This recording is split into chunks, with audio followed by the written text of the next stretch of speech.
O Décio está se logando aqui, ele vai liberar o áudio dele e a câmera dele. Boa noite, Décio. Boa noite, tudo bem?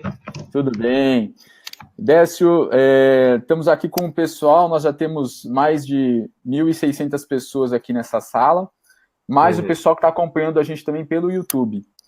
certo. Já dei umas orientações iniciais aqui para o pessoal a respeito de... Falei, olha, se cair o sinal, não tem problema, você pode sair da sala, voltar na sala, que a gente volta aqui, vocês vão poder acompanhar. Gente aqui do Brasil inteiro, tem gente de fora do Brasil também, então o pessoal está bastante empolgado aqui com o curso. Legal. Estamos felizes de poder participar também, né? Décio, eu gostaria que se você pudesse só, antes da gente começar com a aula propriamente dita, poder colocar para o pessoal a importância, né, desses conceitos que você vai trazer para a gente aqui hoje e também o que né, você acha dessa iniciativa que a AME está colocando aqui para as pessoas, principalmente pensando no trabalhador da casa espírita. Enquanto isso, eu vou digitar aqui algumas coisinhas para o pessoal. Minha câmera vai sair, mas eu continuo aqui no áudio. Tá. Bom, a gente tem já há bastante tempo falado dessa questão da espiritualidade, né, e da saúde. E a gente percebe que está tendo assim um movimento muito grande no meio acadêmico e um interesse muito grande também entre os espíritas, né? Porque o espírita, ele é, antes de tudo, um agente de saúde. Quando ele está no centro espírita, fazendo atendimento fraterno, muitas vezes identificando algumas dificuldades, fazendo alguns diagnósticos até médicos para encaminhar os pacientes. Então, eu acho que é muito importante a gente melhorar a formação e a informação dessas pessoas também, porque a gente tem algumas armadilhas que rondam esses conceitos, né? E eu acho que seria interessante a gente deixar tudo muito bem explicadinho para facilitar a vida desses espíritas que estão agindo na saúde, né, das pessoas que procuram o centro. E ninguém melhor do que a AME, né, a Associação Médica Espírita, para dar essa assistência. Aliás, é para isso que a gente existe, é um dos nossos pilares, né? A gente levar a espiritualidade para a universidade e trazer a espiritualidade trazer a universidade para a espiritualidade, para dentro do centro espírita. Então, eu acho que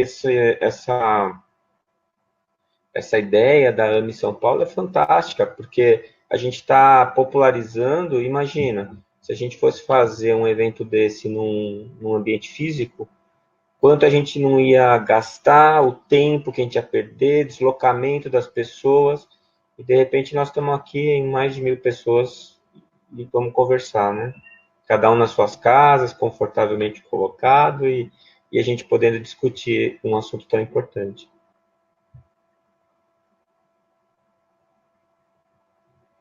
Pessoal, eu acabei de compartilhar com vocês aqui o link, tá? Esse é um link que nós vamos usar aí em caso de emergência. Vocês podem, através desse link, acessar essa aula direto lá pelo YouTube. Eu vou, então, colocar aqui a aula do Décio para rodar aqui para vocês. E eu passo a palavra, então, para o Décio.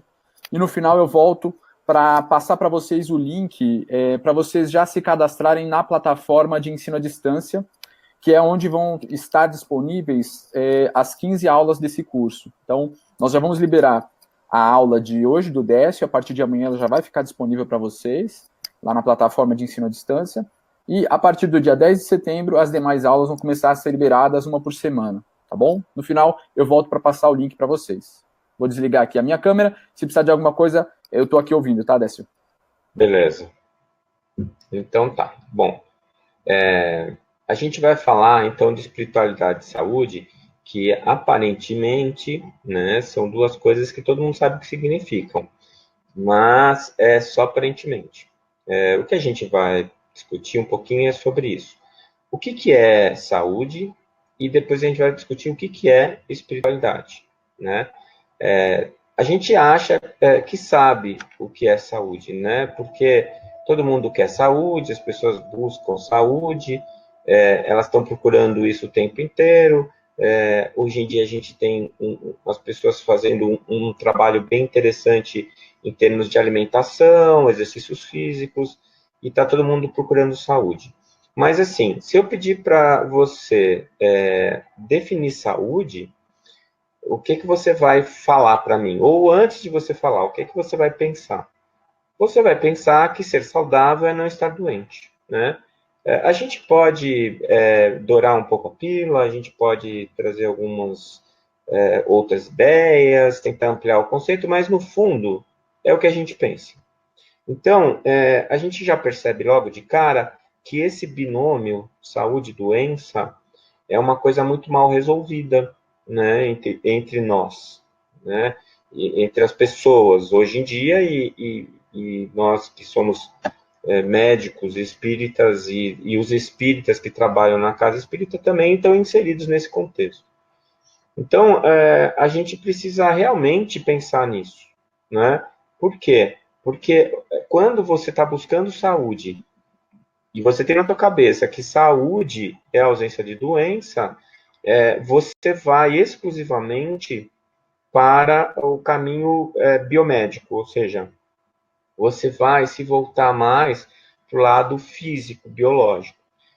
Eu tenho pensado muito nisso, inclusive porque eu acho, assim, eu tenho me conformado que eu, como médico, eu trabalho esse lado, né?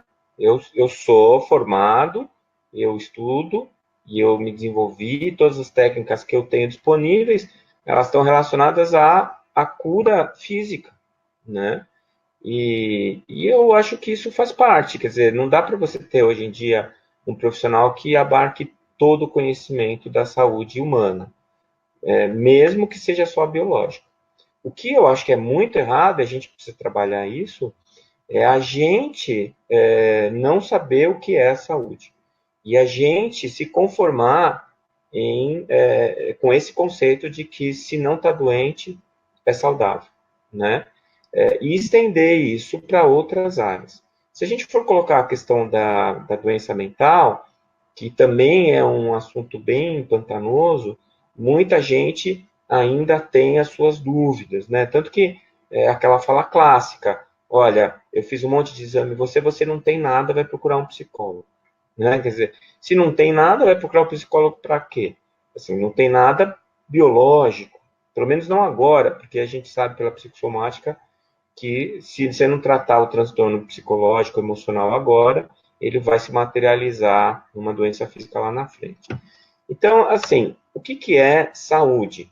Aí a gente vai lá na Organização Mundial de Saúde, né? A gente vai buscar essa definição, que é uma definição clássica, que é de 1948. Então, a gente já vai percebendo como esse assunto tem andado muito devagar. Teve uma tentativa de atualizar essa definição que não foi aprovada pela organização. Mas, de qualquer maneira, vamos lá. Então, a Organização Mundial de Saúde, ela fala que saúde não é apenas a ausência de doença, mas é o completo bem-estar físico, psíquico e social. Então, pela Organização Mundial de Saúde, para eu considerar uma pessoa saudável, ela precisa estar bem fisicamente, mentalmente e socialmente. Se a gente partir desse princípio, a gente já vai começar a pensar que são muito poucas pessoas que estão saudáveis nesse planeta, né? Por quê? Porque todo mundo tem alguma coisa. Se não tiver, um pouco de cada um dos três. Então, os problemas sociais, principalmente nos países menos desenvolvidos, a gente tem os problemas mentais, hoje, os quadros depressivos, o índice de suicídio aumentando, uma situação que a modernidade trouxe, que é altamente ansiogênica, ou seja, as pessoas estão não tendo tempo de parar de pensar ou de diminuir a velocidade do seu pensamento. A gente faz 3, 4, 5 coisas ao mesmo tempo. Então, só isso já é uma grande preocupação. Mas a gente falar que nós estamos buscando a saúde como médicos, a gente está buscando a saúde das pessoas, a gente está cometendo um equívoco. Por quê? Porque, como eu disse antes, os médicos, os fisioterapeutas, os dentistas, o que eles estão buscando? É a saúde biológica, né? A gente se dedica a isso, a gente trabalha com isso. E os aspectos psicológicos e sociais que estão na definição da OMS, eles são totalmente colocados de lado, né? Então, a gente já parte dessa premissa, que o nosso conceito de saúde é falho, e mesmo esse conceito falho não é atendido adequadamente pelos profissionais de saúde. Pelo menos não de uma maneira conjunta, coordenada. A gente faz isso em pedaços, né? Então, eu sou gastroenterologista, eu vou cuidar do seu aparelho digestivo. O psicólogo vai cuidar das suas emoções. Se você tiver algum problema, você vai chamar um assistente social para tentar resolver, te ajudar. Você tiver uma tosse, você vai no pneumologista. Se você tiver uma dor de cabeça, você vai no neurologista. E assim a coisa vai indo, né? Esquartejando a pessoa e perdendo a oportunidade de uma visão completa, né? É bom a gente lembrar que o todo não é a soma das partes, né? Cada parte, quando associada a outra parte, muda o seu comportamento por conta da relação entre as partes. Então, se eu for estudar o estômago de um paciente e eu não tiver em mente que esse estômago pode estar alterado porque a pessoa está ansiosa, porque a vida dela não está legal, porque ela não está se sentindo bem, porque ela come errado, porque ela bebe muito, porque ela fuma, porque... Então, se eu não tiver essa ideia na cabeça, a minha intervenção vai ser extremamente ineficaz, né? Eu vou perdendo cada vez mais a capacidade de auxiliar o meu paciente, que, em última análise, é o meu trabalho, né? Para isso que eu estudei, que eu me preparei. Se a gente fizer um retorno às bases, né? Se a gente for ali até Hipócrates, que é o berço da medicina ocidental, o Hipócrates ele tinha um conceito de medicina integral. Então, ele falava que a saúde era um equilíbrio que envolvia o biológico, o mental ou emocional, o social, e ele ainda colocava o ecológico e o espiritual. Então, tem uma palavrinha que em fisiologia a gente usa bastante, que é chamada homeostase. A homeostase, ela significa equilíbrio. E a gente pode dizer, e eu acho assim, que se tem uma palavra que realmente traz o conceito de saúde de uma maneira mais completa possível, é essa palavra equilíbrio. Portanto, homeostase. Então, é uma homeostase biológica, em que meus sistemas biológicos estejam funcionando em equilíbrio, uma homeostase mental e emocional, em que eu esteja podendo lidar bem com as minhas frustrações, eu esteja podendo lidar bem com os impactos que o ambiente traz para mim, uma homeostase social, em que eu esteja em equilíbrio com as pessoas que estão ao meu redor, eu estiver conseguindo acessar as minhas necessidades de uma maneira equilibrada, ecológica, porque se o ambiente estiver poluído, se o ambiente não estiver oferecendo condições mínimas de salubridade, eu vou poder desenvolver algum tipo de alteração, seja ela biológica, ou social, ou mental, e a espiritual, que é a que está vindo por último aqui no slide, mas é a que entra em primeiro lugar. E é fácil de a gente entender isso, porque a maneira como eu reajo às coisas que são apresentadas para mim na minha vida depende muito da maneira como eu vejo a vida. E isso é fortemente ligado à questão espiritual. Então é aquele velho ditado que diz: não é o que a vida te dá que te faz feliz ou triste, mas é o que você faz com o que a vida te dá que te vai fazer feliz ou triste. Então eu posso receber uma quantidade enorme de aportes bons, benéficos. Eu posso ter nascido numa família adequada, ter recebido orientação profissional, ter tido uma boa escola, ter sido amado pelos meus pais, pela minha família, estar trabalhando, ganhando bem e ser infeliz. Não estar bem, não estar sentindo que a minha vida está completa. Simplesmente porque eu não acho isso, porque eu resolvi que eu preciso ter mais. Porque eu acho que eu fico comparando o que eu tenho com o que os outros têm, eu fico sempre achando que tem alguma coisa que não está certa, eu nunca estou satisfeito com as coisas que eu conquisto, toda vez que eu conquisto alguma coisa eu desvalorizo, e aí eu vou transformando a minha vida e a mim mesmo em uma pessoa amarga e doente. Eu vou perder o equilíbrio.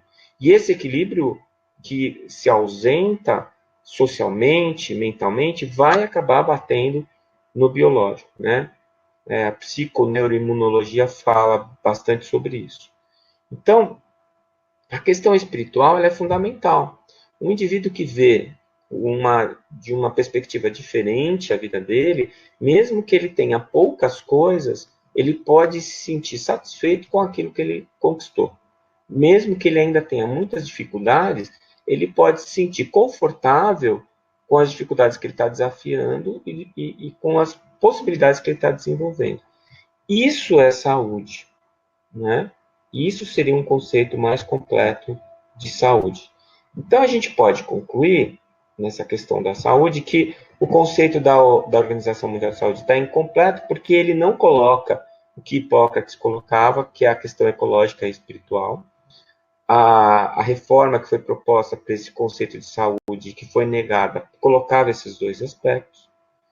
Mas, mesmo assim, a gente percebe que, mesmo o conceito estando incompleto, ele não é desenvolvido de acordo, né? Como a gente viu, a gente menospreza as questões psicológicas e as questões sociais, pelo menos dentro da medicina, né? Essa medicina que a gente pratica está incompleta, por quê? Porque está faltando o big picture, né? Está faltando aquela visão panorâmica das pessoas diante das dificuldades que elas estão enfrentando. Então, quando alguém te procura para resolver algum problema, então, seja lá qual for a área da saúde que você está desenvolvendo, a pessoa te traz um problema, você tem que analisar esse problema dentro do contexto dela, do que ela acredita, quais são as perspectivas dela, quais são as possibilidades dela, qual é o histórico de vida dela. E você só vai conseguir fazer isso se você tiver tempo e atenção com essa pessoa. Então, a partir do momento que ela te traz essa dificuldade, o trabalho de tentativa de resolução dessa dificuldade, ele passa por um conhecimento mais profundo de quem é aquela pessoa. E isso, por uma série de motivos, a gente não está fazendo, né? Dentro desse modelo biomédico que a gente está executando ainda hoje, né? Na medicina que está sendo feita no planeta nesse momento, tá? E o nosso conceito de saúde e doença também é incompleto. Então, eu costumo sempre perguntar, às vezes tem aquela pessoa que é uma pessoa que está super bem, faz exercício, come bem, é uma pessoa que está saudável, assim, em termos confortável, né? Ela não tem nenhum sintoma, mas é uma pessoa que tem uma hipertensão arterial, que é genética, que ela herdou dos pais, e ela toma um comprimidinho todo dia de manhã para manter essa pressão controlada. Essa pessoa é doente? Né? Será que essa pessoa é doente? Ou então eu pego uma outra pessoa que a pressão é adequada, todos os níveis hormonais, hematimétricos estão normais, ela não tem nenhuma alteração, nenhum órgão, nenhum sistema, e é uma pessoa que não consegue se sentir bem. Ela está sempre angustiada, ela está sempre de mau humor, ela não tem prazer em nada, né? Ou ela tem muito sono, ou ela não dorme, né? E essa pessoa, ela vai no consultório, você vira ela do avesso, pede um monte de exame complementar e não vê nenhuma alteração biológica. E aí você vai dizer, essa pessoa é doente? Né? Então, essa questão do conceito de saúde, ela esbarra no conceito de doença também. Né? E a gente precisa também parar para pensar o que realmente eu devo considerar como uma doença e o que não é doença. Então, não sei se vocês já perceberam que a coisa parece simples, mas é muito mais complexa, né? Por quê? Porque a gente está mesclando paradigmas. Então, eu acho que a gente está num momento que é um momento importante, que é um momento de transição, mas esse momento ele traz, como todas as mudanças, ele traz muita confusão, né? Ele traz algumas dificuldades. E para a gente tentar entender o que está acontecendo, é bom a gente dar essa dissecada, que é o que eu estou tentando fazer agora, né? A gente tentar meditar um pouquinho sobre cada coisa, sobre cada conceito, e dentro disso a gente ir colocando algumas coisas nos seus devidos lugares, né? Então, na minha opinião, o grande problema é que nós estamos mudando o paradigma, tá? Nós estamos saindo de um paradigma materialista, que é um paradigma utilitarista, imediatista, para um paradigma mais amplo, mais promissor, que é o paradigma espiritualista ou pós-materialista. A gente vai discutir um pouquinho esse assunto. Então, para a gente entender isso, primeiro a gente tem que entender o que é um paradigma. E eu trouxe aqui essa definição, que é do Thomas Kuhn, que é um dos epistemólogos mais importantes do nosso tempo, e no livro dele, A Estrutura Científica, ele vai falar o seguinte: paradigmas são realizações científicas universalmente reconhecidas que, durante algum tempo, fornecem problemas e soluções modelares para a continuidade de praticantes de uma determinada ciência. Então, vamos lá. Eu grifei o durante algum tempo para chamar a atenção que o Thomas Kuhn, ele reconhece que um paradigma não é uma coisa fixa e eterna, né? Ele é algo transitório. E depois eu grifei modelares para chamar a atenção que ele afirma que um paradigma é um modelo. Portanto, o paradigma é uma ferramenta que é utilizada para que se possa fornecer problemas e soluções dentro de uma determinada ciência. Então, é um combinado, é uma normatização. Então, quando você está, ainda mais hoje, com essa comunicação global, quando você está resolvendo alguma questão, quando você está pesquisando algum assunto, o que está acontecendo? Você está fazendo uma coisa que tem um monte de gente fazendo igual no mundo. Se você coloca os seus avanços, as suas ideias para essa comunidade, toda a comunidade pensa junto, critica junto, descobre junto e cresce junto. Então, para que haja essa comunicação, essa sincronia, tem que ter um paradigma. Então, a gente estabelece alguns critérios que são colocados, de uma maneira geral, nas próprias publicações daquele assunto e nos congressos. Então, para que a gente se encontra? Por que tem congresso?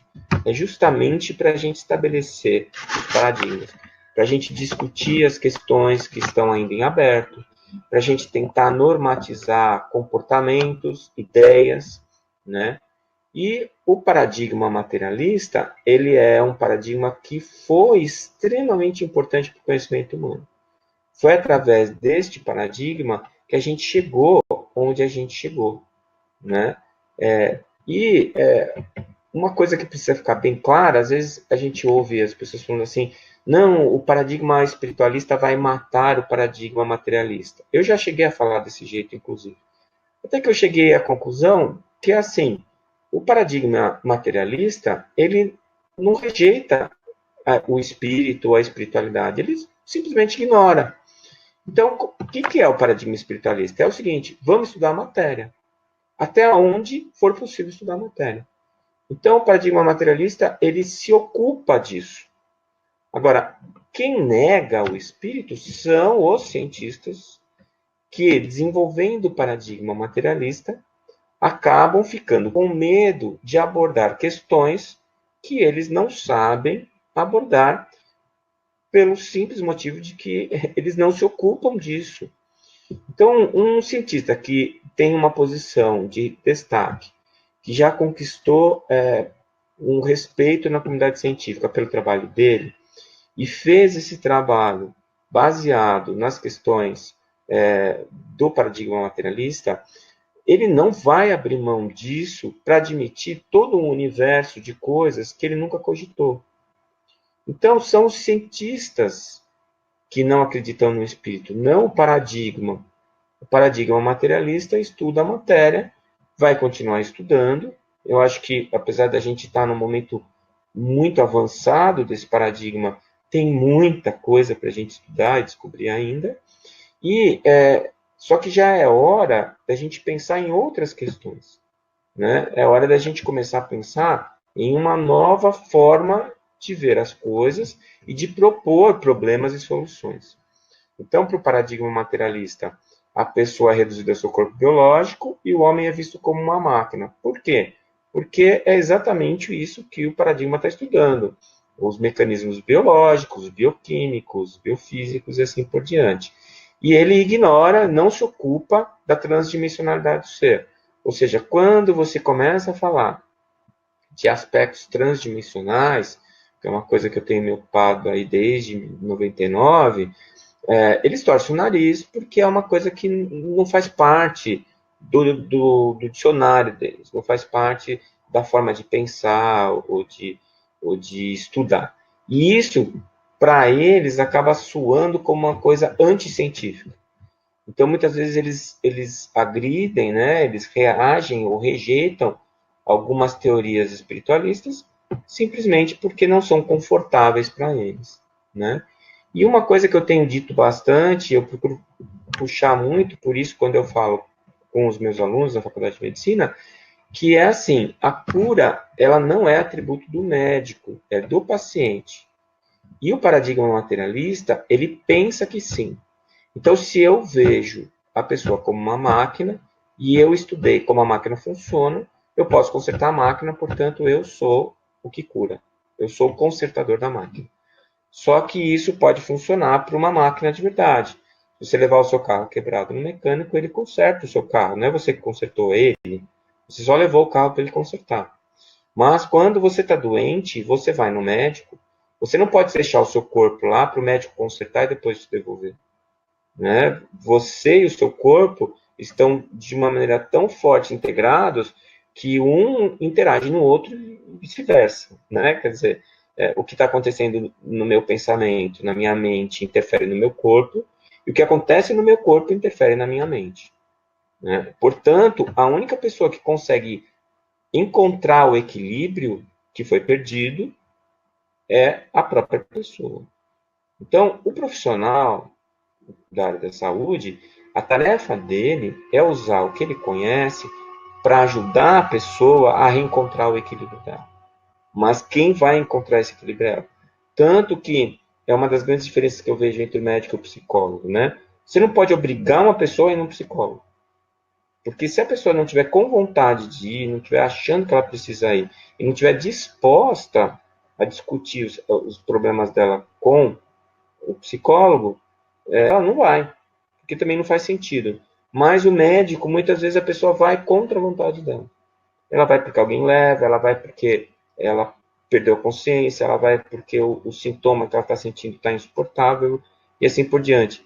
Mas nem sempre o paciente está querendo buscar a mesma cura. Por várias questões, né? Por questões emocionais, por questões espirituais e assim por diante. Então, uma coisa que eu chamo a atenção sempre é isso.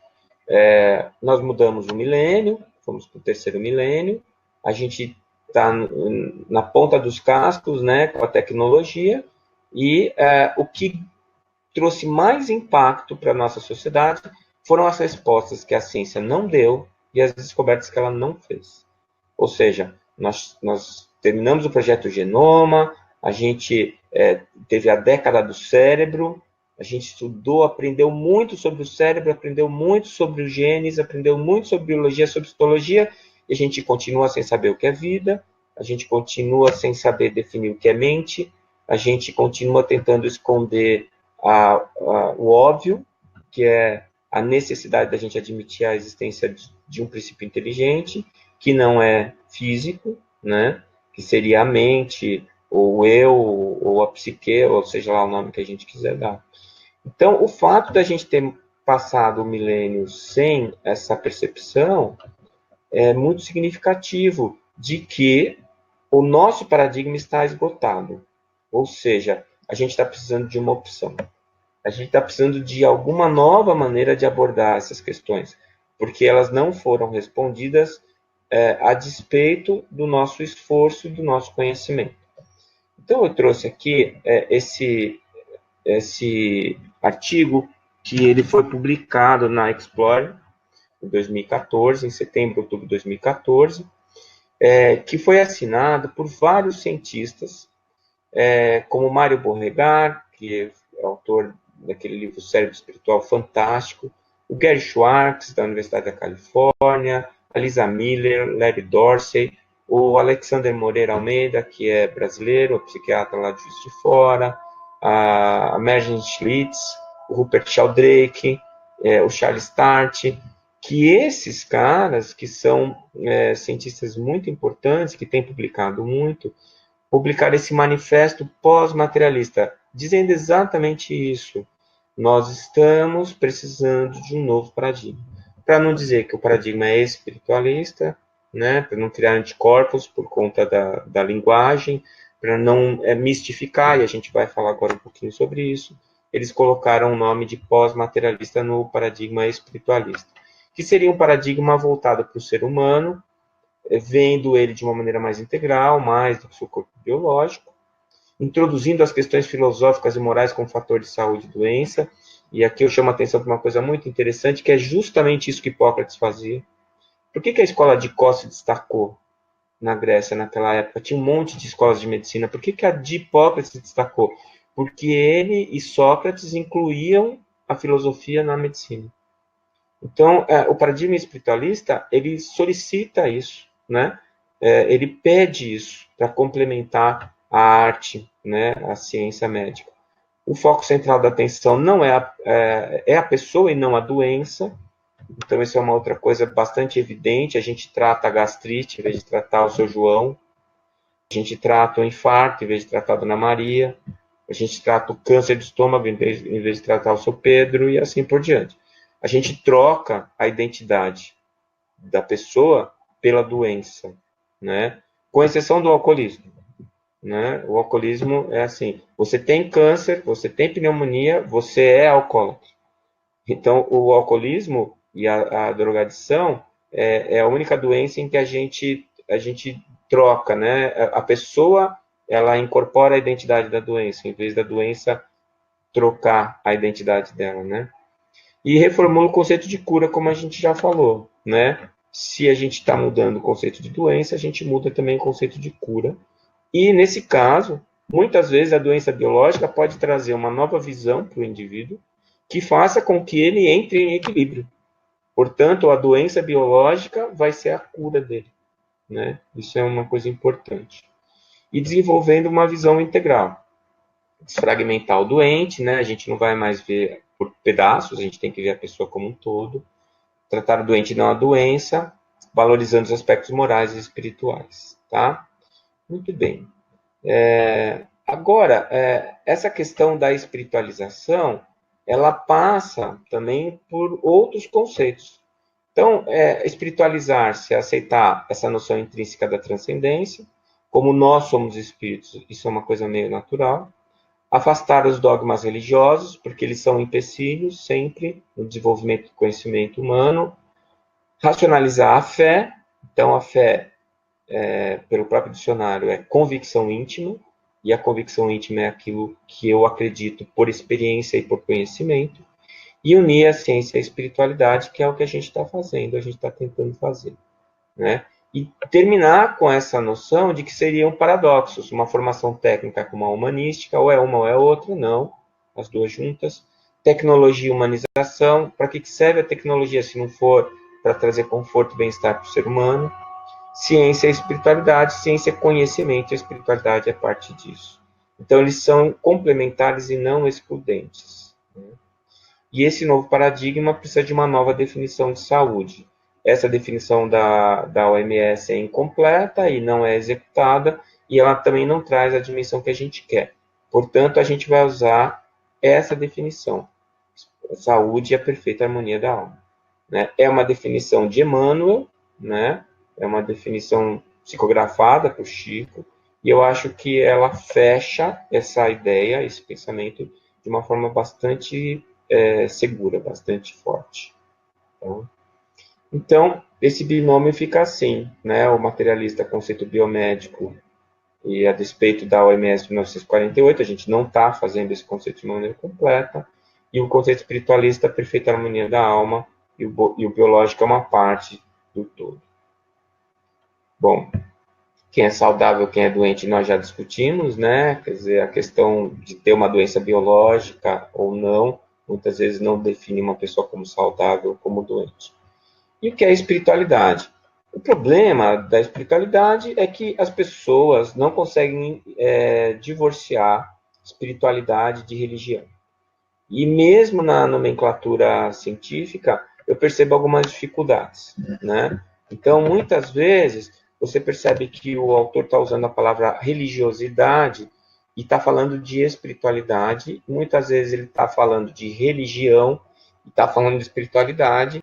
E as coisas não são iguais, né? E é por isso que eu acho que ainda há uma resistência muito grande quando você vai falar de espiritualidade na universidade. Então, o conceito mais usado, principalmente por esses pesquisadores que assinaram o Manifesto Pós-Materialista, é a definição de William James, né? E ele falava que espiritualidade é o elevado sentimento que une Criador e criatura, tá? Uma definição mais moderna foi trazida pela Cristina Pruchowski, que ela é da Universidade George Washington. E ela fala que espiritualidade é o aspecto da humanidade que remete à forma como os indivíduos procuram e expressam significado e propósito. Gente, isso é fantástico, eu acho fundamental. Espiritualidade é a maneira como os indivíduos buscam e expressam significado e propósito. Então, quando hoje a gente vê um índice de suicídio crescendo assustadoramente, é porque as pessoas não estão encontrando significado e propósito nas suas vidas. Então, o que é que está faltando para elas? Exatamente o que a Cristina Puchowski coloca: espiritualidade. Então, eu buscar a espiritualidade não significa eu me vincular a uma religião. Significa eu buscar o significado da minha vida, fazendo uma conexão com o transcendente, né? Com algo que traga um significado e um propósito para a minha vida. E isso eu acho que é muito, muito importante. Por isso que é fundamental que a espiritualidade entre dentro da universidade, dentro do ambiente acadêmico, de uma maneira séria e bem estruturada para a gente poder desenvolver essa questão e poder desenvolver estratégias para ajudar as pessoas a encontrarem o seu significado e o seu propósito. Tá? Então aí a gente tem essa divisão aí entre três palavras que são muito confundidas, que é religião, fé e espiritualidade. Então, religião, fé ou espiritualidade? Qual a diferença e como é que a gente vai definir isso? Então, religião. Religião é uma filiação a um sistema específico de pensamento ou crença que envolve uma posição filosófica, ética, metafísica, etc. Então, é uma filiação. Portanto, dentro dessa filiação, eu estou me associando a outras pessoas, é um grupo social, né? Tem os benefícios, que é o apoio social, condicionamento de hábitos benéficos, a introdução da crença no sagrado, no transcendente, que a gente pode chamar de Deus, ou pode dar outro nome que a gente quiser, potencializa a fé, né? Dentro dessa fé como convicção íntima, ela vai te trazer argumentos para você fortalecer essa crença no transcendente e solicita a espiritualização. E os malefícios nós estamos já cansados de saber. Rótulos que provocam preconceitos, que geram atrito, guerra e etc. Os dogmas, que são bloqueios, que são postos de uma maneira estratégica, pelo interesse da associação, do grupo social e não da verdade. E a alienação, que é muito comum. Então, a religião é um instrumento. Ele pode ser bom ou pode ser ruim. Né? Se eu usar o instrumento adequadamente, ele é útil. Se eu usar de uma maneira perniciosa, de uma maneira ruim, ele vai me trazer prejuízos. Já a fé, pelo dicionário, é uma convicção íntima. Convicção íntima são as minhas certezas. Ela possibilita a transcendência, né? Dentro disso eu não preciso de provas, eu preciso experimentar isso, sentir isso de uma maneira coerente dentro de mim e pronto. Né? Aquilo traz o significado que eu preciso. É uma experiência individual e intransferível, portanto, eu posso influenciar as pessoas, mas não posso obrigá-las a acreditar no que eu acredito. Né? Por isso, ela não pode ser imposta, ela é altamente democrática. Tá? E os malefícios? Ela é ruim quando ela é cega e irracional. A gente pode usar aí para exemplificar muito claro a questão dos homens-bomba, né? Quando ela é baseada em dogmas, porque ela foge da realidade, da verdade, e quando ela é colocada como entidade, né? Então, existem algumas linhas que falam que o importante é a fé, o resto não interessa. Então, você está autorizado a matar outras pessoas porque não tem a sua fé. Você está autorizado a obrigar as pessoas a agirem de acordo com a sua fé, e assim por diante. Então, esses são os malefícios da fé. Então, a fé é uma condição. Então, se a religião é um instrumento, a fé é uma condição. Uma condição necessária para eu alcançar a espiritualidade, que, em última análise, é o que interessa, né? A espiritualidade.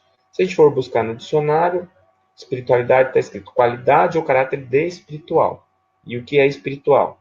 É o que é pertencente ou relativo ao espírito. Ou seja, não tem como dourar essa pílula, né? A espiritualidade é relativa ao espírito, a existência de algo não material que se associa e organiza a matéria.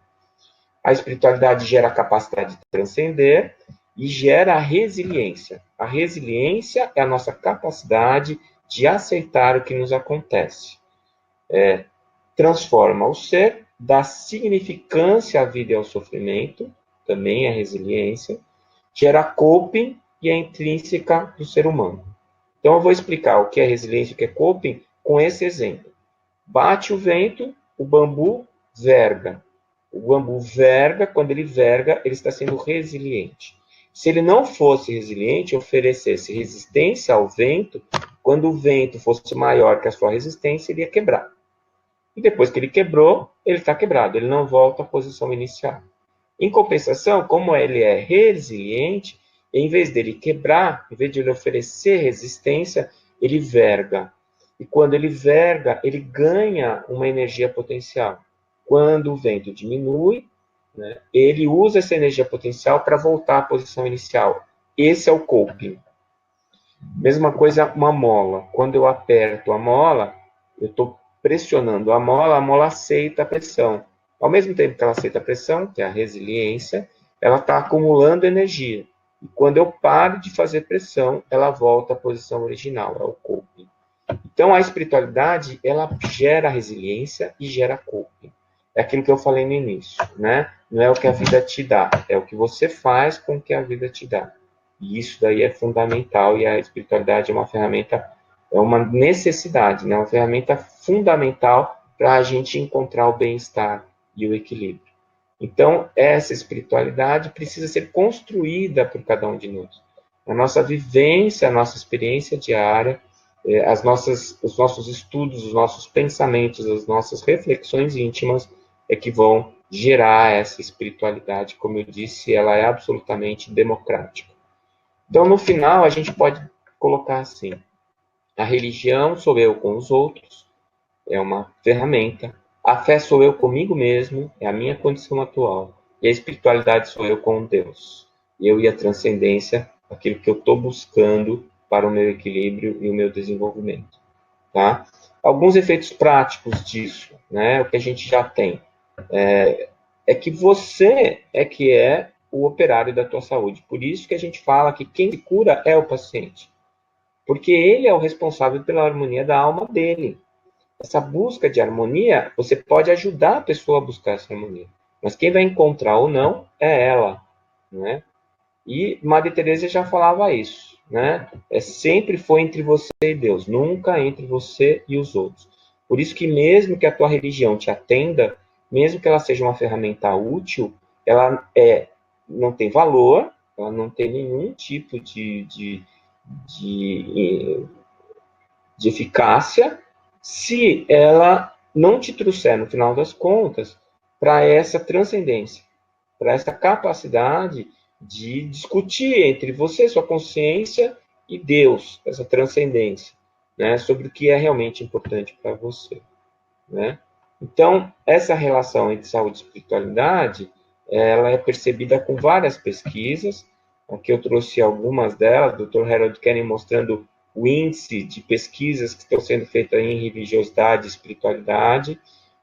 Esse artigo também do Giancarlo, mostrando também como o número de artigos está crescendo nas revistas de alto impacto. Cada vez mais a gente está pesquisando religiosidade e espiritualidade, e que os resultados têm mostrado que as pessoas que acreditam em Deus, que atingem essa transcendência, que encontram significado e propósito para as suas vidas, elas dão sentido às suas dores e dão significado ao sofrimento. Quem fala isso é Viktor Frankl. Todo ser humano é capaz de suportar qualquer coisa desde que tenha significado. Traz esperança de recuperação na doença, expectativa de vida após a morte, então isso desmistifica bastante a morte, e reduz o estresse emocional. Mas também pode ser maléfica ou deletéria se a gente passar toda a responsabilidade dos nossos problemas para Deus ou para algum tipo de ser mitológico ou sacerdote. Tá? Então, cada maneira de acreditar em Deus vai trazer uma resposta diferente. Né? Então, o Harold Kennedy mostra que mais de 1.200 artigos científicos foram feitos no século XX e que mostram que diminui depressão, diminui suicídio e abuso de drogas, melhora a saúde cardiovascular, né? Mostra que as pessoas vivem mais, né? E que o mais importante fator é a religiosidade intrínseca ou extrínseca. Esse é um conceito de um autor chamado Alport. A religiosidade intrínseca é o que a gente tem chamado de espiritualidade, e a religiosidade extrínseca é a religiosidade, ou seja, se eu vou, participo da religião, mas aquilo não me transforma intimamente. Então, é uma religiosidade extrínseca. Mas se eu vou, pratico a religião e aquilo me transforma intimamente, então ela é intrínseca. Né? Tem que ser intrínseca, senão ela não funciona. Né? Ela não tem nenhum tipo de efeito. E mostra aí, é uma boa notícia para nós, que somos espiritualistas e acreditamos na transcendência em Deus, que os religiosos vivem cerca de 7 anos a mais, utilizam 56% menos os serviços de saúde e reduzem em mais de 6 dias por ano o tempo de internação. É interessante que isso está fazendo com que a indústria farmacêutica combata de maneira bem feroz essas pesquisas. Em compensação, os planos de saúde estão incentivando as pessoas a se espiritualizarem. Né? Enquanto uns ganham, outros perdem. E as pessoas religiosas vivem mais tempo com mais saúde, né? Elas vivem em equilíbrio, tá? Então, não funciona como quando a gente usa isso para gerar ódio, agressão, para encorajar pensamentos mágicos, né? Usar a doença como castigo de Deus, ou então os dogmas que impedem ações de saúde, como não tomar vacina, não receber transfusão, não fazer pré-natal e assim por diante. Então, esse é o conceito do Alport, que eu já falei, né? E o Jeff Levine e o Harold Kennedy, que já mostraram na década de 80 que existe uma relação positiva entre saúde e espiritualidade. As pessoas mais espiritualizadas são pessoas mais saudáveis. O próximo capítulo dessa novela vai ser esse. Como é que isso acontece? Por que acontece e como acontece? Como a espiritualidade modifica a saúde, como fazer um diagnóstico integral, como é possível ajudar uma pessoa que não tem fé, quais são os tratamentos complementares que são eficientes e quais as suas indicações, e a mudança do modelo de formação médica, que isso é uma coisa que a gente já está trazendo. A Associação Médica Espírita do Brasil tem atuado fortemente nas ligas acadêmicas, né, com os departamentos acadêmicos, para fazer essa mudança de modelo. Inclusive, a gente publicou um livro, Uma Nova Medicina para um Novo Milênio, trazendo essa proposta. Né? E a gente vai ter que entrar na questão da psiconeuroimunologia, da física quântica, para a gente poder entender esses mecanismos. Né? Então, eu queria fechar com essa frase aí do Edgar Morin, para a gente meditar: consciência sem ciência e ciência sem consciência são radicalmente mutiladas e mutilantes. Né? É bem próximo daquela frase do Albert Einstein que dizia que a religião sem a fé é cega e a ciência sem né? A ciência sem religião é manca e a religião sem ciência é cega. É isso. Estou à disposição de vocês. Queria agradecer aí pela colaboração, Décio. Os comentários aqui estavam bombando aqui no chat. Realmente, como você falou, uma grande oportunidade, né, esse meio de disponibilizar por ensino à distância. Nós passamos aqui com mais de 2.200 pessoas compartilhando aqui, um monte de ideias aqui no chat. Eu pesquei algumas perguntas para a gente poder discutir um pouquinho aqui. Outras perguntas a gente vai ter também esclarecidas nas próximas aulas que a gente vai abordar a partir do dia 10 de setembro. Uma das perguntas que o pessoal fez aqui é como que o paciente pode colaborar para a sua própria cura, já que a cura, né, está com base no paciente, né, e ele que é o autor aí do processo, como que ele pode contribuir para o processo de cura dele? Então, isso é importante. Você vê que a própria pergunta ela já é feita dentro do paradigma que a gente usa. Como é que o paciente vai ajudar na cura dele? É o contrário. Como é que nós, médicos, podemos ajudar na cura do paciente? Porque a cura é um evento dele, né? É um processo dele. Mas eu entendi a pergunta e é muito importante, porque assim, muitas vezes a gente percebe que o paciente ele não quer participar. Então, eu uso o exemplo lá da minha especialidade. O cara chegou lá, ele está com dor, tem uma gastrite, ele toma tudo quanto é remédio e não melhora. Mas ele fuma, ele bebe, ele toma anti-inflamatório, ele come pra caramba, ele dorme com o estômago cheio. Aí eu chego para ele e falo assim, olha, se você não parar de beber, se você não começar a comer devagar, mastigar, parar de fumar, não vai melhorar. Ele fala assim, pô, mas eu vim aqui para você me dar um remédio e me curar.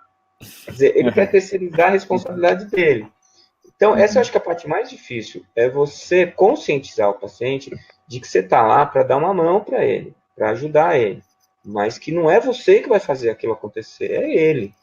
Né? Eu vejo muito isso também na questão da obesidade, que hoje é uma epidemia, é uma coisa muito importante. Eu sempre tive grandes restrições com a cirurgia bariátrica, ainda tenho. Por quê? Porque eu acho Só para que é uma... esclarecer, pessoal, a cirurgia bariátrica é a cirurgia de redução do estômago, né, para obesidade mórbida, por exemplo. Eu percebo assim, às vezes o paciente vai lá porque ele quer continuar levando a vida exatamente do jeito que ele leva. Só que ele quer levar a vida que ele leva magro. E ele acha que se ele for no médico e o cara operar ele, ele vai ficar magro e vai continuar comendo tudo que ele comia sempre, sem fazer exercício e tudo mais. Quer dizer, não adianta, isso não vai acontecer, né? Ele pode se beneficiar do tratamento se ele tiver consciente da estratégia que está sendo proposta, do que é que vai acontecer com a vida dele, se ele está disponível para aquilo, né? Realmente eu estou disponível, eu vou fazer minha parte. Então, o que a gente precisa, né, respondendo diretamente essa pergunta, é tentar trazer o paciente para um grupo de WhatsApp, né, que seja eu, ele e a família dele, e esse grupo vai ter a função única de fazer ele se sentir melhor. E aí nós vamos trocar ideias como um time. Mas se ele não entrar no grupo, não vai funcionar. Ele é a pessoa compartilhando a responsabilidade, né, pelo processo, né? Tem uma outra pergunta aqui que eu achei bem interessante, principalmente pensando que muitas das pessoas aqui são trabalhadores, né, da casa espírita. Veio uma pergunta assim: como lidar com a pessoa quando ela não tem fé, né? Como poder nutrir esse sentimento quando a pessoa ela está desesperançada, né? Pois é, rapaz. Essa pergunta é boa. Eu não sei se eu sei responder. O que eu fico fazendo é assim, quando eu vejo o que a fé fez para mim, né, a maneira como eu encontrei a fé, que assim, era uma coisa meio intrínseca acreditar em Deus. Mas a maneira como eu acredito em Deus hoje, depois que eu encontrei o Espiritismo, é uma coisa muito mais consistente para mim. E isso fez a minha vida se transformar. O que eu procuro fazer quando eu estou diante desse paciente é tentar encontrar nele um plug, uma porta de entrada para a fé dele, né? Isso. Eu não posso nunca pensar em fazer ele acreditar no que eu acredito, porque isso é natimorto, não vai dar certo. Eu tenho que tentar fazer... E eu acho que isso é um desafio, né? E eu acho que isso é um desafio quando a gente pensa, né, num atendimento fraterno, não é? Onde a pessoa vai buscar ali um amparo para ela, né, algum direcionamento, e o cuidado que o colaborador da casa espírita tem que ter para não tentar converter a pessoa. Ela não está ali para ser convertida, né? Ela está ali para ser acolhida, né? O fato dela ter procurado o centro espírita é um bom sinal. E se você pegar leve, você vai acabar conseguindo ajudar essa pessoa. Eu recomendo, o que eu procuro fazer é o seguinte, pegar o máximo de informações possíveis dessa pessoa.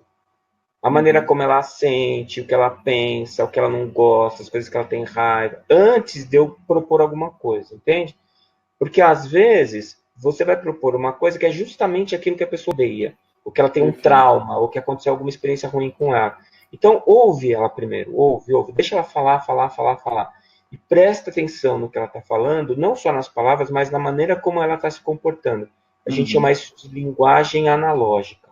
Quer dizer, o jeito como ela fala, se ela aperta o lábio, se ela fecha o olho, sabe? Quando ela fala das coisas, você vai perceber o que ela ama, você vai perceber o que ela odeia.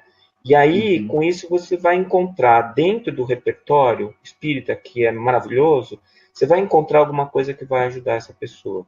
Mas é o que você falou, é um desafio, não é uma coisa simples. E demanda tempo, a gente não pode ser ansioso, tem que esperar o momento certo para falar a coisa certa. E se a pessoa foi te procurar, já é uma grande coisa. Se ela entrou no atendimento fraterno, bom, você tá com a bola, né? Toma cuidado para não dar um passe errado, vai devagar, né? Para você poder dar um próximo lance que seja bom para essa pessoa. A gente, né, já passou aqui de 1 hora de conversa, né? Eu fazer uma última pergunta, né? E aí é mais até uma provocação no bom sentido, né? De como que você acredita, né? Que pensando nessas noções de saúde e espiritismo para o colaborador da casa espírita, né? O que seria importante para o colaborador da casa espírita ter em mente, ou o que ele deveria valorizar ou buscar se aprofundar um pouco mais?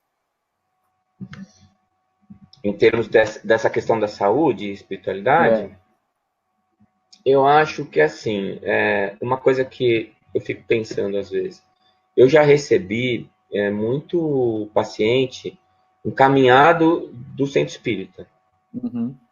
Algumas vezes encaminhado pelo trabalhador que percebeu alguma coisa errada, né? Percebeu que tinha alguma coisa séria ali, não só espiritual, e que fez o encaminhamento. E já recebi encaminhamento do espírito, né? Durante a atividade mediúnica, o espírito vem e fala: olha, você tem que procurar um médico, você tem um problema no estômago, vai procurar um médico, né? Eu já recebi dois encaminhamentos desses aí.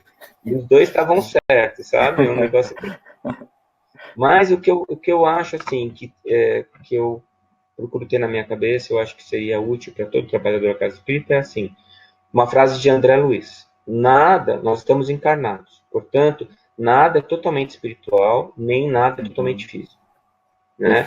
Esse equilíbrio aí é o que a gente tem que buscar quando a gente está indo para a casa espírita e conversando com as pessoas em dificuldade. Né? Legal. Obrigado. Eu tenho 2 avisos importantes para o pessoal, né? Então, eu vou compartilhar com vocês agora um link. Esse link, ele vai possibilitar vocês se cadastrarem na plataforma de ensino à distância. É nessa plataforma que nós vamos disponibilizar as aulas a partir do dia 10 de setembro. Então, nessa plataforma vão ficar as aulas expostas, e nessa plataforma vocês vão poder assistir aí quantas vezes vocês quiserem, todas as 15 aulas, inclusive a aula de hoje, que também vai ficar disponível lá na plataforma. Deixa eu compartilhar com o pessoal que está no YouTube também. Espera aí. Aqui. Então, por este link é que vocês vão se cadastrar na plataforma de ensino à distância, e lá vocês vão poder assistir as aulas lá quantas vezes vocês quiserem, até o dia 31 de janeiro, né, que aí a gente fecha essa turma, e aí vamos abrir uma nova turma para as pessoas que tenham esse interesse em se aprofundar um pouco mais nessas noções aí sobre saúde e espiritismo para o colaborador da casa espírita. Décio, algumas considerações finais aí, fique à vontade. Eu queria agradecer, eu estou bem feliz de participar. Eu acho que a gente está, a AME São Paulo está dando um passo extremamente importante, né? E a gente se reunir mesmo que à distância, para a gente perceber que a gente não é louco, né? Uhum. Que a gente está vendo uma coisa que tem muita gente vendo que nem a gente, porque às vezes no nosso dia a dia a gente se sente meio órfão, né? E aí a gente precisa respirar, assim, trocar ideia com outras pessoas que estão vendo a cena do mesmo jeito que a gente. Então isso é sempre muito recompensador, né? É sempre muito legal. E a Missão Paulo dando essa oportunidade para a gente, eu acho que ela está dando um passo histórico mesmo para esse nosso movimento, né? Legal. Eu Então, agradeço a atenção de todo mundo. Peço desculpa que eu me estendi um pouquinho no que eu falei, não, pô, mas mas foi fantástico e necessário, né? Quando a gente tem essas oportunidades, a gente tem que aproveitar mesmo, e o pessoal também estava puxando aqui vários temas que você foi já respondendo ao longo da sua aula, então foi muito legal mesmo, né? Então, reforçando a todos legal. vocês, eu estou deixando aqui o link, né? Com esse link você vai se cadastrar na nossa plataforma de ensino à distância, onde lá vocês vão ter acesso a todas as aulas, as 15 aulas que vão ser disponibilizadas, uma aula por semana, né? E você vai poder colocar suas dúvidas lá, ou também no grupo exclusivo para os alunos que tem lá no Facebook, onde o pessoal também já está trocando bastante ideia, né? Não tem o Facebook, não tem problema, você pode se inscrever pela plataforma de ensino à distância, vai continuar recebendo as aulas pela plataforma de ensino à distância, e se comunicando com a gente, né? Você vai receber também os nossos e-mails toda vez que for liberada uma nova aula. Então é importante vocês, quem não recebi nenhum e-mail até agora, então veja na sua caixa de spam.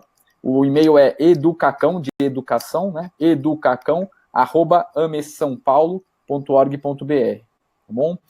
Agradeço aí a presença de todos, foi prazerosíssimo aqui conversar com todos vocês, e a gente se encontra agora por e-mail, né? Ou no grupo lá no Facebook, ou a partir do dia 10 de setembro na nossa plataforma de ensino à distância. Obrigado a todos. Boa noite, Décio. Obrigado. Tchau, tchau.